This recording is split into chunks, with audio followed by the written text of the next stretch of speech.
Hey friends, my name's Ruckstar, editor-in-chief of Raving Lunatic Media. I'm here to talk to you today about ads. Whoa, Ruckstar. Ads? Are you guys selling out finally? No, dear viewer. We are just going to be showing our support to the amazing shows here on Raving Lunatic Media, like Sci-Fi Malady, Zodiac Task Force, Why You Should, and the backlogs of the Casatorium, with more to come out in the next calendar year. If you want these shows without these annoying breaks in the middle, you can follow the link in any of the bios of the shows or on our Discord, Raving Lunatic Media. You'll be brought to a subscription page which will help support your favorite creators, us. Enjoy the show and stay crazy, lunatics.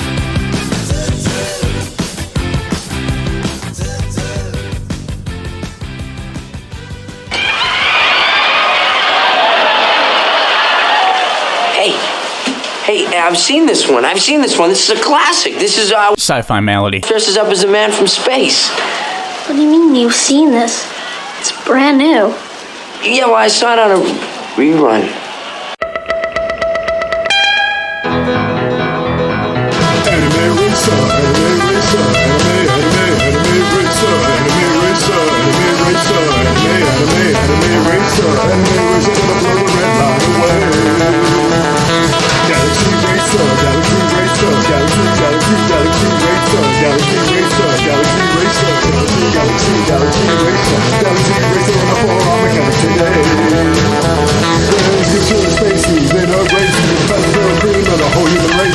Special gal, she's a racing queen, and a whole bunch of aliens surround me. First team Metro Mix, they'll be the best. They'll have the machine man and the rest. Sci-fi Malady. Symptom 302. Redline. The Fonz meets anime. Welcome back, sickies, to Auto August, where we're talking about cars, sci-fi cars. And, yes, if you're wondering, Rage, did you actually try to sing Rockabilly there? Yes. Yes, I failed. Moving on. So, we've decided we could do... Last week we did something a little different. This week, at some point you'd think we'd have to do Knight Rider. And I'm thinking we have to now. But anyway... We decided to go a little bit different and look for an anime because we've never done anime before. And what do you mean? What? Didn't we do 2 anime Augusts or anime Aprils? Wow, I thought the tone of my voice would be enough for the sarcasm, but I guess not.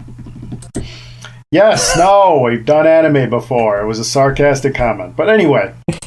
Literal Scott is literal. Literal Scott is literal. So, that's the takeaway from everything today. Today, Literal Scott is literal, and when Mark's irate, he's irate. Good night, everyone.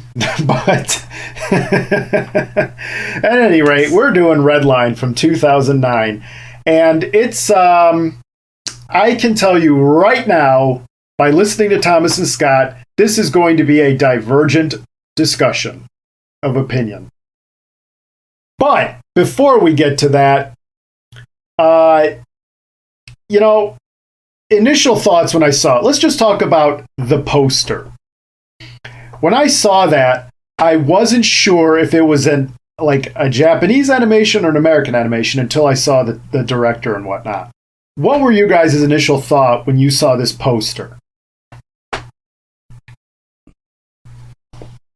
Honestly, I thought it was going to be something mind-bending, reality-bending, trippy, lots of drugs. You kind of got what you were asking for. When I first saw the poster, you want my honest opinion? Yes. I had to double check if this was the one you wanted us to watch.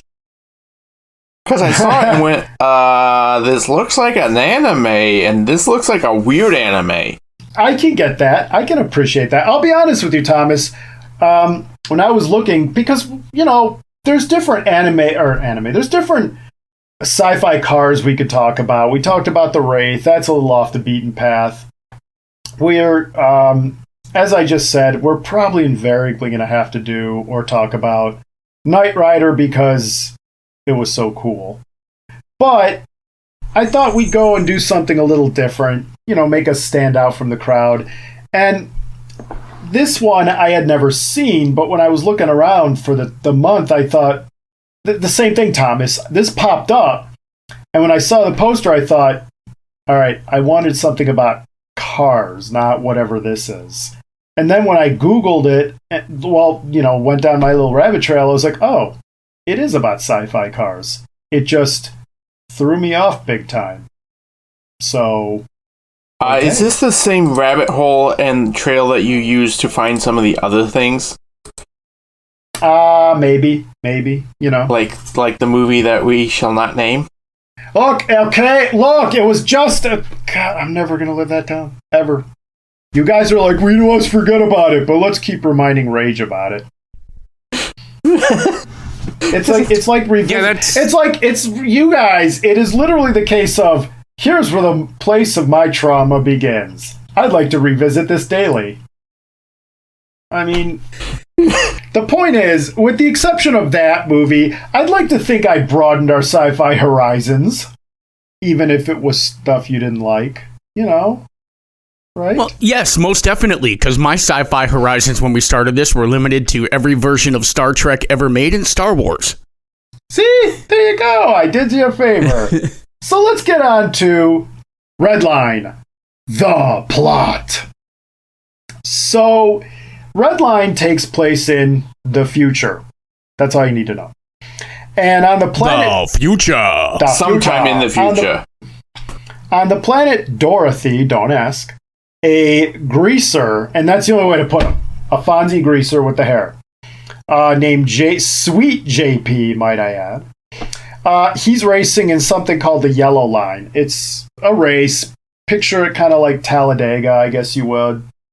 And in these races, it's like no holds barred. You could shoot missiles at each other. It's these souped up sci-fi maniac machines that just go at Mach 3 or whatever and cause people's faces to melt off if they weren't shielded by a canopy. And in the end, JP crosses the finish line, but barely, and he doesn't win.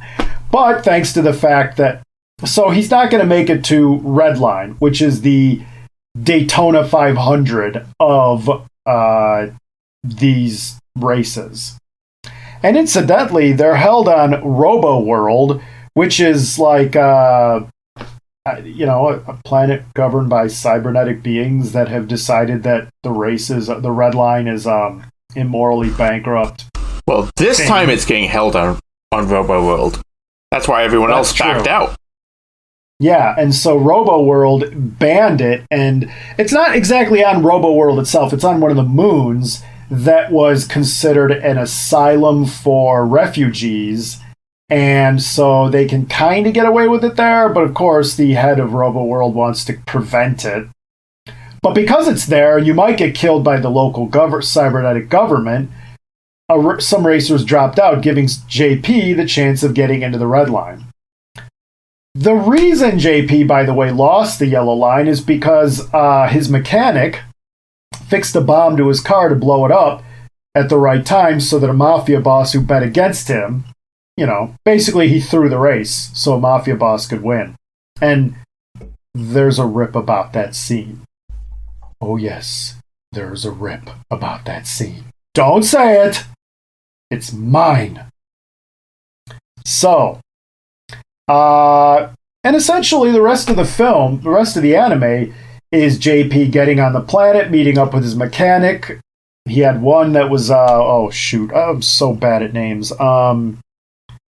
Old Man Mole or something, a four-legged alien, plus his mechanic that blew him up, McLaren or whatever. They get together and they Frisbee and Old Man Mole decide to get together. Frisbee and whoever else get together. Hans Moleman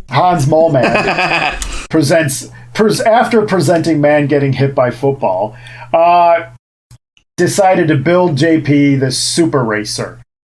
Meanwhile, JP goes and meets up with the other racers. One of them is Machine Man, who has basically made himself a full conversion Borg that plugs into his own machine. There's also the gosh darn it, Rage. Why do you forget all the names of the characters all the time? What was the name of the femme fatale in this movie? Darn it. I always forget the names. She was the racing queen. Wait, what are we talking about? Sonashi McLaren. And yeah. She was also in there, and we come to find out that she wanted to be a racer, and the JP saw her racing in a minor kids race and crashed, and that he decided that he wanted to get into racing not just for the fun of it, but because he wanted to meet her, and he did. And yeah. Long story short, they get into the Redline. And to get into the Redline, they have to send these twins to disable the Robo-World's defenses. Literally, they have to shut down their global defenses so that the racers can race. I wonder why they did not want the race to happen on their world. Yeah.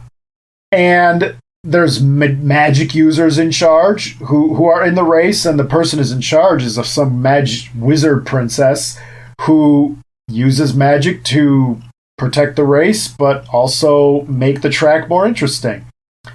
And in the end, JP and Sonashi win the race by using this kind of steam nitro caplet that they put in the car, and it makes them go faster to the point where their faces are almost melting off, and their car literally breaks apart, and they win the race by running across the finish line like 1 millimeter in front of Machine Man. Because his hair finished first. Yep, his hair was first. And he won the Redline. And then it literally ends. As soon as he crosses the finish line, you see him in fetal position and roll credits. Which, honestly, that's going to be a pick for me when we get there. But there's a lot more to it, but that's the basic of it. And really, speaking of the basic of the plot, there's not a lot in the way of what we got next coming out, and that is trivia! Fun facts. Just made that up. So we got fun facts. So, really, the kind of only fun fact that... There's only 2 that I'm going to mention. And that is that the first one was that none of this was CGI. This was all handmade and took over 100,000 handmade drawings to make this work. And it was 7 years in production before its final release. How's that for dedication? Also, that is, I mean, you. This is a labor of love at that point. Exactly. The other note of fact would be the PlayStation game series Wipeout was a huge influence on the concept of the film.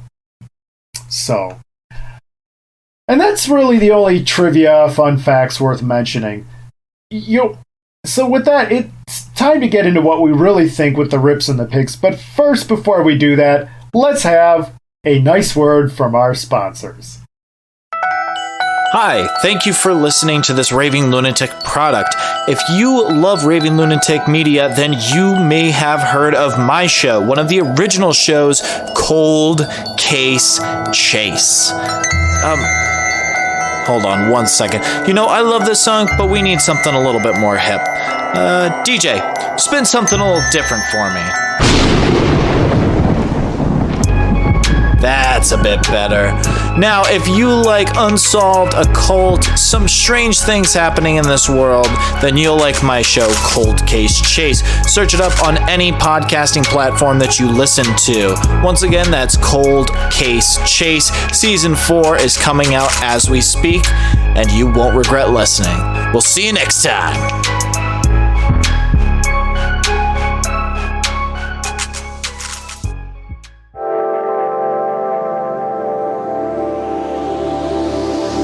I'm Matt. And I'm Nico. And we're here bringing you the best basketball content that you could dream of. Do you know about Jaylen Brown? Well, we do. Do you know about the other NBA championship things? We do. Well, if you think that we don't know, you should come check out our podcast. Game Face. Only on Raving Lunatic Media.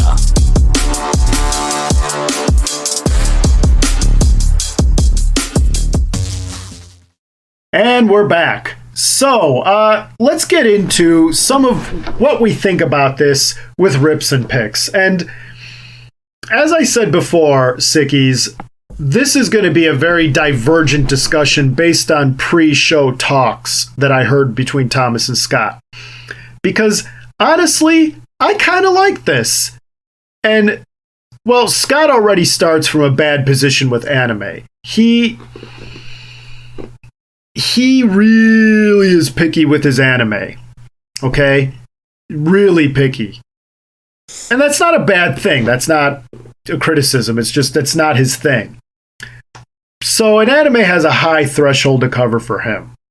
Thomas does not have that threshold, but he also knows what he likes. And this, well, we'll find out what he thinks. So I'm going to start off with the rip I was just dying to hear. You guys care if I start off with a rip? Go ahead.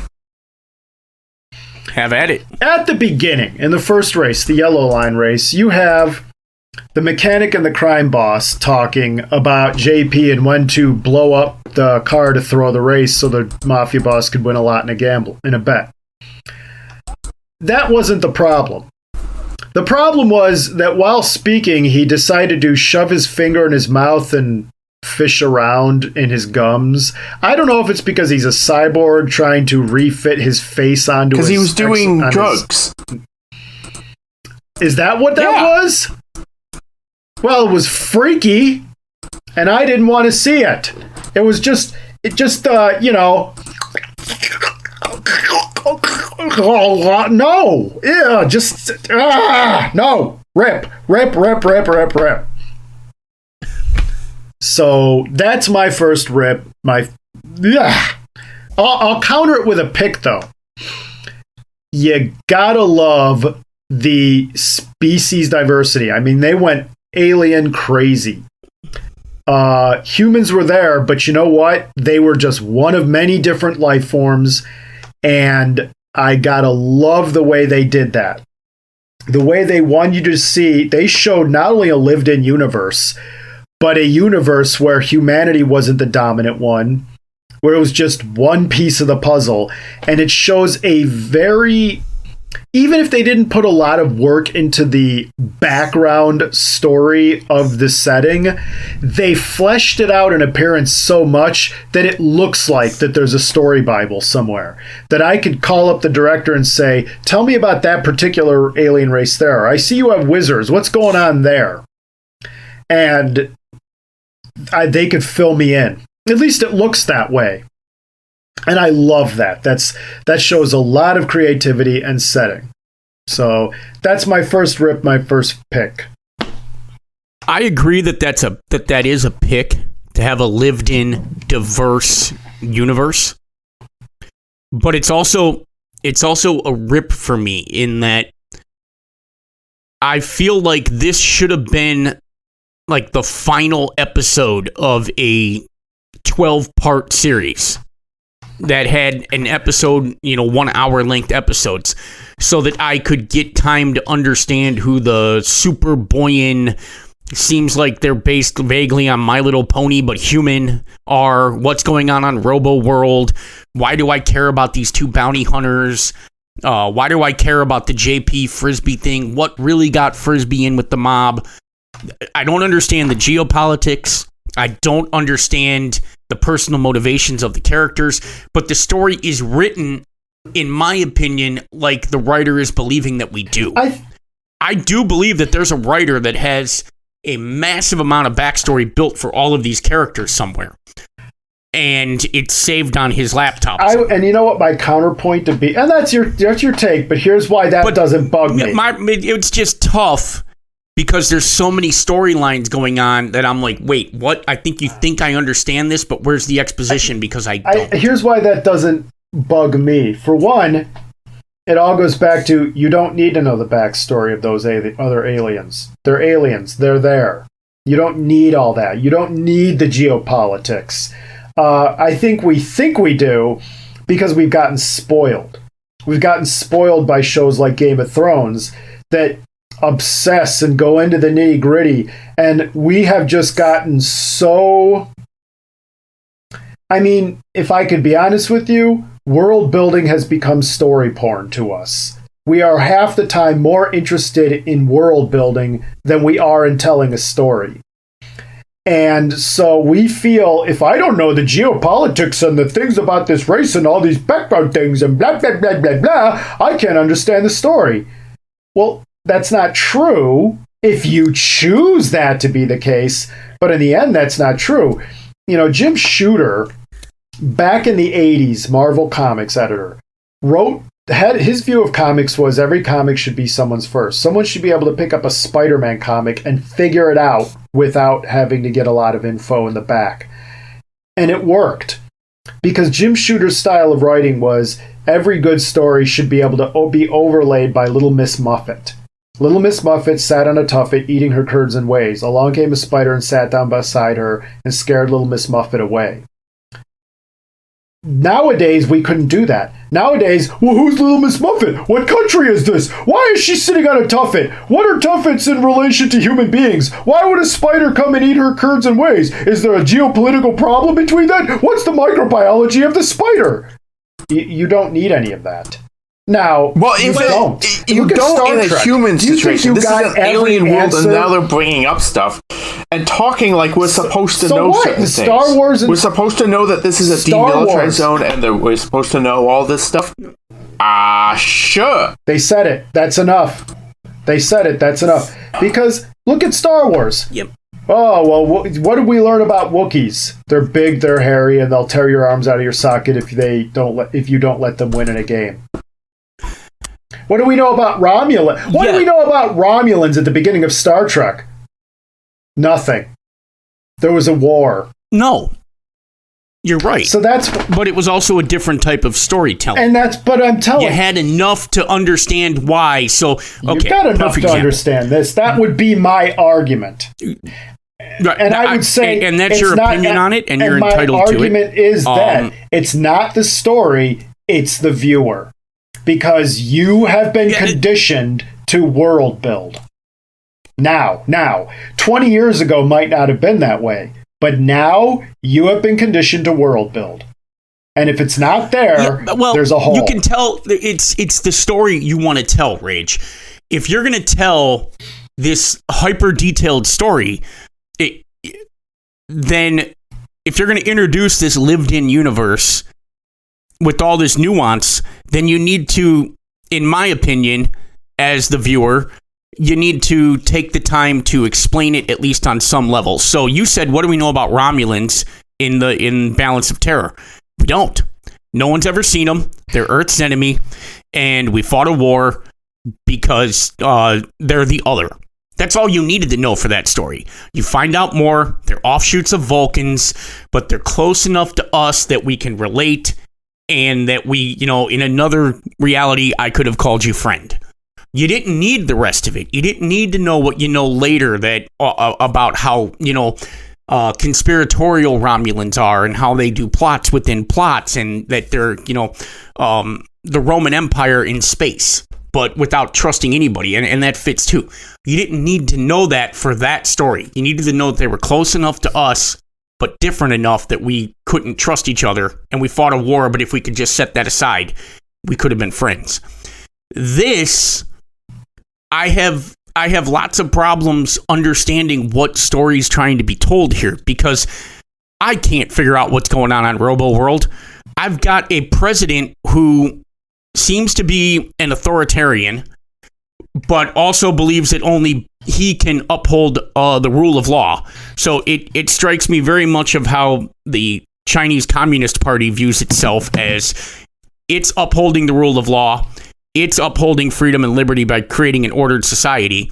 And then you've got a colonel who seems to be at odds with the president. You've got a secretary that seems to be doing his own thing. One point there where the colonel is introducing a secret weapon that he's been waiting forever to use and would never think that he'd see the light of day. I just started getting confused. And then, another rip. We're 5/8 of the way through the movie, and all of a sudden we find out about Funky Boy. Who the hell is Funky Boy? What? Now all of a sudden, is that why this whole war, is that why this guy's been going nuts to not let anyone onto Robo World because they can't find the bioweapon that he's hidden? There's so much going on. We've got a magical princess that has some kind of interdimensional ship that apparently can shut down every single defense system out there and fears nothing. But what are they? And why are they hooked up with street racers in the space version of the Road Rash game? And that's where we're different. It's tough for me to follow this because you're trying to tell this bigger story, but you're not giving me anything to... I feel like I'm supposed to like the Super Boyans. I'm supposed to have some affinity for the bounty hunters. And in the end, I can't figure out what it is. Even the nickname, Cherry Boy Hunter. There's something that we're supposed to understand about that and why it's a terrible nickname. I just can't figure it out. It just makes no sense to me. It's like you said, Blue Book Dune Ludlum. Again, it's because you have been conditioned to want to know every background detail before the start. Cherry Boy. Why is he called Cherry Boy? I need to know why he's called Cherry Boy. I don't understand why he's called Cherry Boy. Obviously something. It doesn't matter. Who cares? That's the problem. They don't. It's not just a throwaway. It's something. She's bothered by it. He brings it up to make a point. She doesn't like it. That's what I'm saying. If you want to tell a story where you don't have to tell me and explain things, fine. Give her the nickname and then don't bring up in dialogue that there's something weird about this nickname and then just leave it out there for us to guess what it was. Doesn't matter. That's my point. It doesn't matter because to me, and it doesn't matter to you if this were TOS Season 1. That's all I'm trying to say. Because it was a different type of story that was being told in TOS Season 1. They weren't trying to build this. Star Trek is a monoculture. Everything is what it is. There's not a lot of nuance. This was a one-and-done episode. This wasn't meant to be long. So they didn't have the time to sit down and go, well, here's the first episode about this alien race, and let's do that. You know, it's not necessary. I think that's what I'm getting at with my statement here, Mark. If you're going to build a universe, they built this amazing world. They spent a lot of time to world build. Then you drop me into a story in this world. If you spend this much time building a world, you need to explain it to me. Otherwise, I'm just lost. If you want to tell me a story where things don't matter and you don't need to give me the why, then streamline your world. Otherwise, I'm going to be asking these questions and I end up losing the plot of the story. First season TOS is very different than what we saw here. So hear that. Very different. Hear that, everybody? In the stories that they're trying to tell. They weren't trying to tell something this far-ranging. There was one thing they were trying to tell in every story, basically. And it was designed that you could watch the episodes in any order you wanted to and not lose anything. Oh. This... I can't figure it out, but there's so much going on here that whatever story was being told for me got lost. I know this is one of the things that you don't like about modern film. Why? What's the motivation? Why should I like this person? Where's this person coming from? Why is this going on? And explaining all this interconnected stuff. You don't like that storytelling. And that's, I think, why this is going to be such a divergent review, is you want to see movies that don't explain that, and I want to see movies that do. I'm not going to take a stand because I'll find myself being hypocritical on that. Look, the point is, don't tell me that I do like this or I don't like this. I judge it on whatever point. The point is, for this movie, unlike you, I don't need a background class Redline 101 with an instruction manual and textbook. That's what you want. And I don't. I don't need it. You do. You need the instruction manual. I agree. So, what can I say? Nothing to say. It's just preference in the type of film that we watch. And the type of story. Well, neither one is right or wrong. But for me, I just think that's being a case of everybody getting fascinated with world building and forgetting that, you know, we don't know the backstory of Little Miss Muffet, and you know what? We don't need to know. So, because we can get too stuck on all that and then miss, the story about I'm just going to say something here. You're not wrong, Mark. I'm a hypocrite? I know. To a point. I think you're right when it comes to a lot of things. A lot of things, I don't need to know the backstory of a lot of stuff. Who cares what this person, what is? But in this situation, in my opinion, there was a lot there, and they're trying to tell me stuff, and they're acting like I know stuff. And I don't. And what it's doing is it's pulling me out of the story. Well, then... It's pulling me literally out of the story, so I can't I'm surprised you guys understand and enjoy it, because I'm trying to now figure out what's going on here. Why is this happening? So, that's what's happening. At least for me, that's what I thought. All right. I'm surprised you guys like Cowboy Bebop, but... So, that's a pick for me, rip for you guys.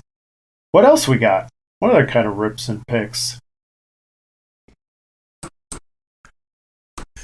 I threw a lot of my rips in that. I mean, that was basically an expound of where my issues were across the board with this. Right. Now, I do think in a pick, I love the concept of illegal street racers who have no rules applied. I got a strong road rash in the future space, that's for sure. Type of vibe coming off of this. If you remember the game Road Rash for the Sega Genesis, great game, by the way. Great games. I enjoyed that. I thought that was fun. The love arc story between JP and Cherry Boy Hunter was fantastic. The cars were very unique. I like what was going on there. I like the redemption of Frisbee at the end. I like Frisbee comes in at the end and says, I want to see him win just one time. And he doesn't take the check. And he blows the car up to get him where he needs to be so that he can win it. I like a lot of that. There was a lot of fun to this film. Or this anime, and I said before, I think the animation was spectacular. I mean, there's some imagery in there that just sticks with you. You can see, like, who's the guy who starts crying and gets really strong and is mad that people have left the army. Right. You can and really he can dish out the pain and take it back the more he cries. Yep. The idea of Godwing. And the fact that he's merged with his car, not me and my wheels, I am my wheels. It was pretty cool, too. That is a simultaneous rip and pick for me, the fight in that bar. Because I think it's hilarious, but at the same time, it's like, but what are they fighting each other for? Whatever. Like, I get why they're fighting, but I just thought it was one of those... You didn't really have to add that, but anyway. I will say, though, I got to rip the Godwing character a little bit here. All I kept getting was strong, it was Calculon vibes from, who's the gold actor robot in Futurama? Oh, Calculon. Yeah. Yes. Calculon from All My Circuits. Yes, I kept getting vibes of him.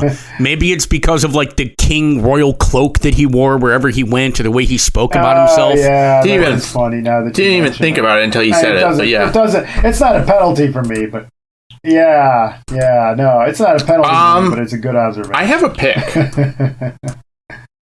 I did like the animation. Now. I'm going to say this. I think the story and the animation were both done when they were extremely high on drugs. Probably. Or influenced. But it was good. I would agree with you about the drug thing. Because, wow. I have to rip the writing, in particular the dialogue. The dialogue is painfully bad at almost every point of this anime. It's not realistic. The conversations didn't flow. 75% of the time when there's dialogue going on between characters, I'm just sitting there like, oh my god, no one talks like this. And it just seemed like it needed someone a dialogue specialist to come in and punch it up. Then again, maybe that's because this was originally written in Japanese. And when you translate maybe it was a that, bad translation. but it becomes very tough to translate dialogue so that it is natural. But even then, it might have needed another parse on the script. I wasn't paying attention to that part, so I can't say one way or the other. But it could have been a translation issue. I definitely think there were translation issues. That's for sure. There always are, but there definitely seem to be quite a few here. And that could be. I mean, you could have had a budget that was more animation focused, and they skimped on the translation, or they pushed up the timetable and said you have to be done sooner. There's a number of ways that could have gone wrong. More in the ripping a little bit of the structure. I just gotta get this out here. I'm not sure what I was supposed to be seeing here. If it seems like we're just watching a bunch of racers, and we're just trying to see if JP can get to Redline and win Redline. But I'm so confused. Like, why is Frisbee gonna throw the race for the mob again? Does JP know? What is the story really this simple? We're going to watch JP almost win at yellow line and throw the race, and then get a chance at red line and think he's going to win that race, but his mechanic is going to take it away from him, but he wins and he gets the girl. Maybe that's what this story is in its simplicity, but there's so much. It might have been, for me, it might have been better if it just stayed focused on that. Win the race, get the girl. Frisbee's trying to get himself free of the spot he put him in with the mob, and he really does care about JP, and he's trying to find his way out of a terrible situation. You focus on that, it might have been better for me than getting lost in this magic princess running a racing federation on a robot world that is authoritarian and militaristic and paranoid with whatever Funky Boy was. I will give you the magic thing at the end when it just showed up, because even I was like, all right, I like this, but that is a bit sudden. That is a bit. And then maybe pare back. Don't give me as much information as you did about the bounty hunters. Don't give me as much information about Godwing and the Superboyans, and it's almost like you started telling all these different storylines and then just walked away from them. I don't know what to do with it from here. This is what I had. Now let's move on. There's a story here, but to me, it was just it felt like something that needed a really good scriptwriter to come in. Okay, I'll just say this, and I'll probably get blasted by this for anime fans, because I think the guy who did this is supposed to be something of like a rock star. But it felt to me like a story that a very talented amateur came up with and got into the hands of really good animators, but it needed a professional writer to come in and turn the script into something that should be on the screen. No, because the director was actually, this was his debut. Takeshi Koike. This was his debut. So now, whether or not he's done much after that, I mean, let me Google it here. He's done a lot of good stuff. Lupin the Third, Boy and the Beast, a lot of Lupin the Third, and that's he's done Marvel anime, Trigun, Afro Samurai. Okay, he's done some Samurai Champloo, Dead Leaves. Wow, he's done some big stuff. But that was all after. I mean, he was an animatrix, but if I were him, I would avoid mentioning that. But yeah, he wasn't directing, but he was one of the big directors or animators of Vampire Hunter D: Bloodlust and Blood the Last Vampire. I know he did the Animatrix. Yeah, I just said that. So he's directed some really good stuff, but that only came after this.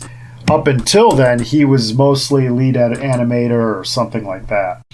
So yeah, I don't know if you'd really bet, but even a good director can have a bad moment, or they're good, but they need someone to curb them. We saw that with George Lucas. His best work was when he was with Gary Kurtz, kind of reining in some of his more wild ideas. and he didn't have that with the prequels.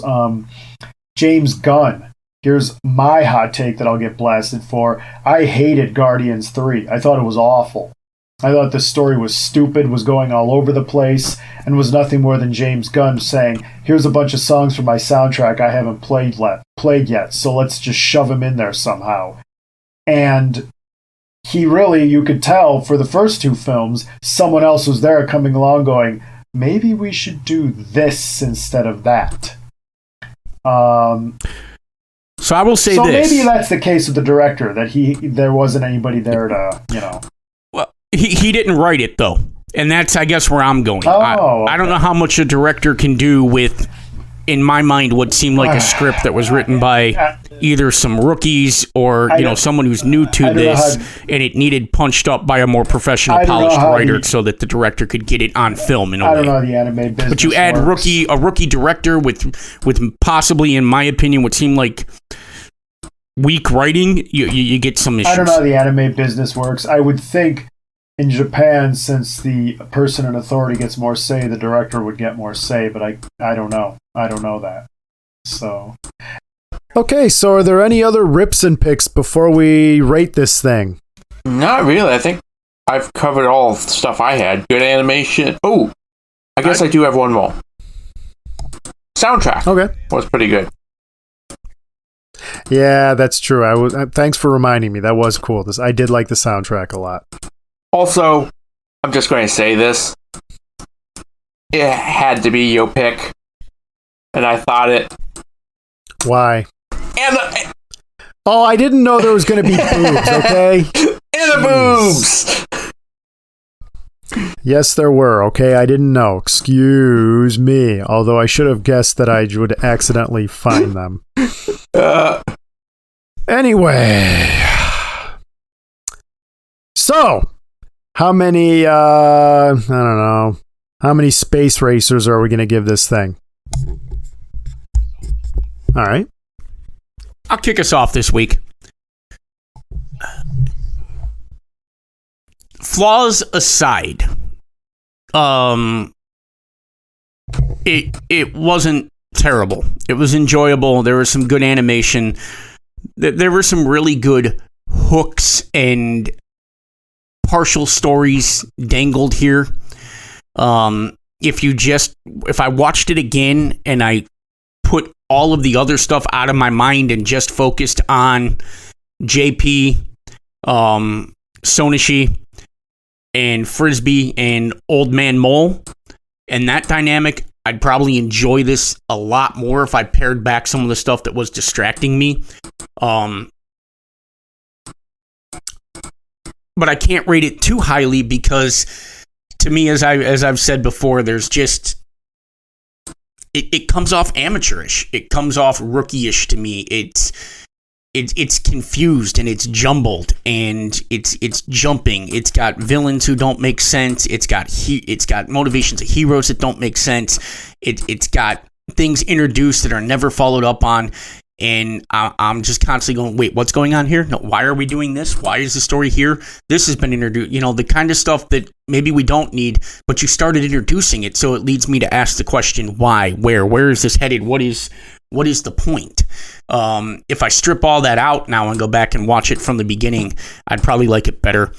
All that said, there's good animation, there's good soundtrack, there's good ideas here, full of action.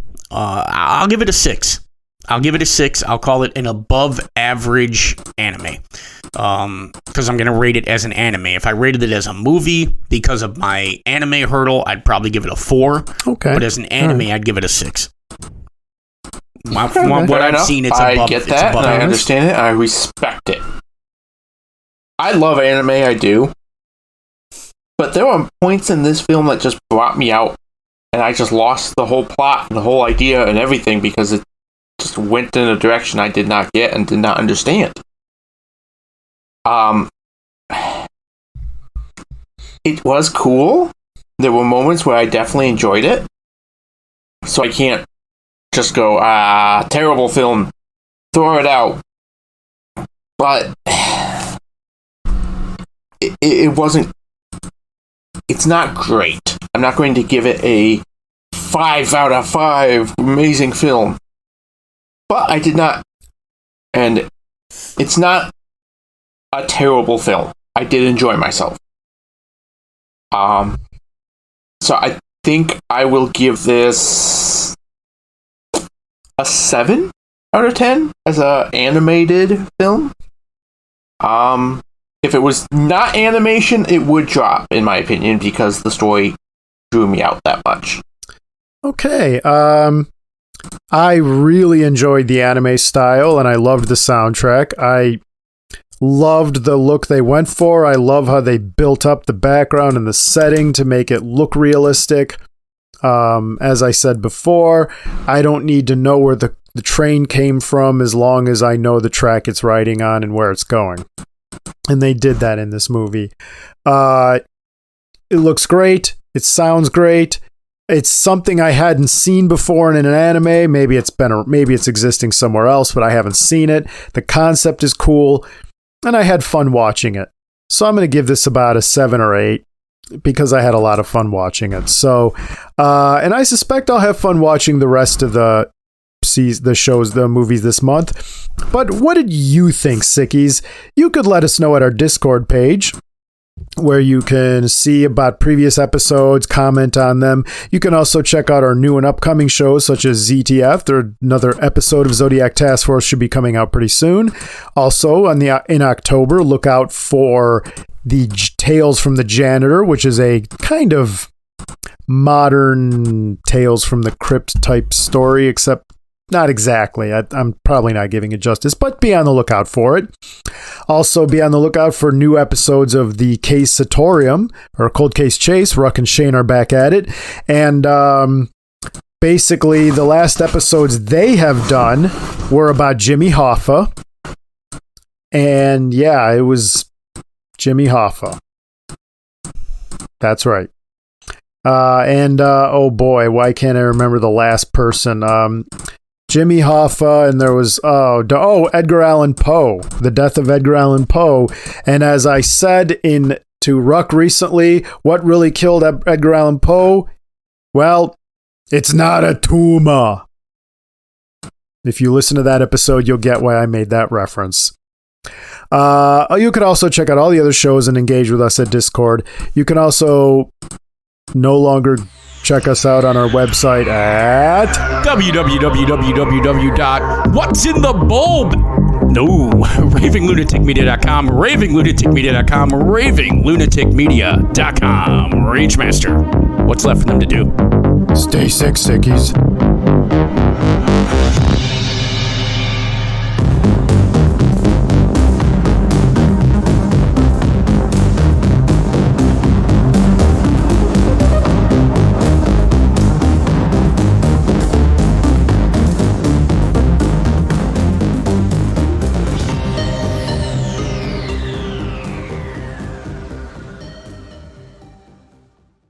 She sat on a electric friend?